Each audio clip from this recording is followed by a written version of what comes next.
Selamat pagi, saya Dr. Agiem yang akan menangani Bapak pada hari ini. Apakah betul dengan Bapak Sulay? Baik Bapak, hari ini saya akan melakukan pemeriksaan jalan nafas dan terapi airway tanpa alat, di mana tujuannya untuk memeriksa apakah jalan nafas Bapak bebas ataupun tidak. Kemudian nanti saya akan terapi tanpa alat untuk membebaskan jalan nafas tersebut sehingga Bapak bisa bernafas dengan bebas. Nanti saya akan menyentuh beberapa bagian tubuh Bapak, mungkin sedikit tidak nyaman. Apakah Bapak bersedia? Bersedia. Kemudian saya akan meminta pertolongan fasilitas kesehatan terdekat. Setelah itu saya akan melakukan pengecekan kesadaran pada pasien ini, yaitu kompos mentis. Kemudian saya akan melakukan evaluasi airway, look, listen, dan feel. Saya akan melihat gerakan nafas dan dada, pengembangan dada dari sisi samping pasien. Kemudian saya akan mendengarkan hembusan nafas dengan mendekatkan telinga pada hidung dan mulut. Kemudian saya akan merasakan hembusan nafas apakah adekuat ataupun tidak. Kemudian saya akan memberikan terapi airway tanpa alat, chin lift atau jaw thrust. Yang pertama, saya akan melakukan chin lift. Ini saya meletakkan jari satu tangan saya di bawah mandibular dan mengangkatnya ke atas untuk membawa dagu ke anterior dengan satu jari tangan yang sama, tekan rahang bawah untuk membuka mulut. Saya akan melakukan jaw thrust, yaitu mengangkat rahang bawah dari ramus mandibular. Saya akan meletakkan jari 1 dan 2 tangan pada ramus mandibular dekat pada anulus, kemudian dorong mandibular ke depan. Kemudian saya akan melakukan finger swab dengan jari 2 dan 3 yang dibungkus dengan kasa untuk membersihkan mulut dari sumbatan parsial seperti bekas muntahan, gumpalan darah, dan lain-lain apabila terdengar suara nafas tambahan seperti gurgling, clawing, dan lain-lain.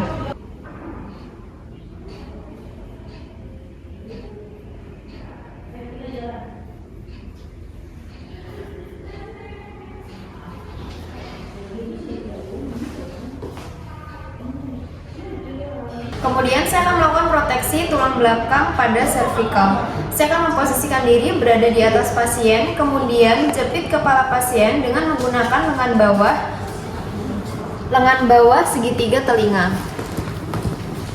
Setelah itu, saya menggunakan kedua telapak tangan memegang bahu pasien dengan ibu jari mengarah ke atas. Lengan bawah tetap menjepit kepala pasien.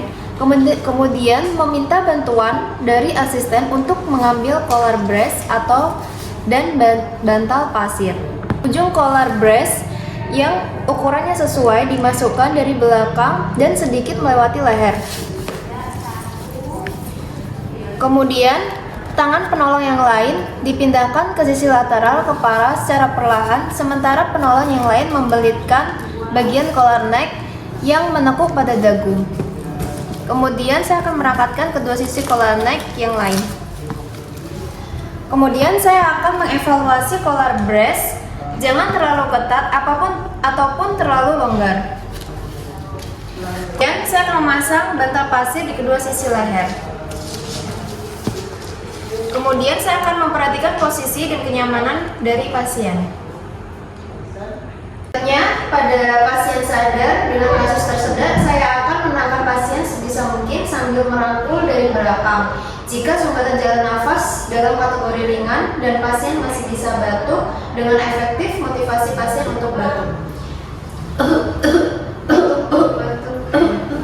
Seandainya pasien mengalami sumbatan jalan nafas yang berat atau batuk tidak efektif dan kondisi sadar, lakukan back blows maneuver sampai 5 kali.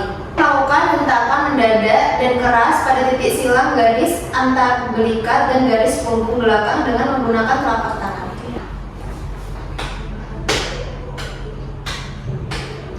Saya melakukan Helmy maneuver atau abdominal thrust pada pasien sampai 5 kali. Saya akan merangkul pasien dari belakang dengan kedua tangan saya dengan menggunakan kepala kedua tangan.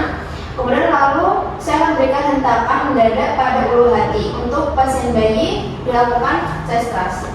1, 2, 3, 4, 5. Kemudian saya akan evaluasi kondisi pasien. Apakah sumbatan sudah bisa keluar? Pada pasien sudah bisa keluar sumbatannya, nafasannya. Kemudian apakah pasien menjadi tidak sadar, pada pasien sadar. Kemudian jika pasien tidak sadar, saya akan melakukan CPR. Kemudian untuk pasien anak dan bayi, buka jalan nafas terlebih dahulu dan coba untuk memberikan nafas buatan.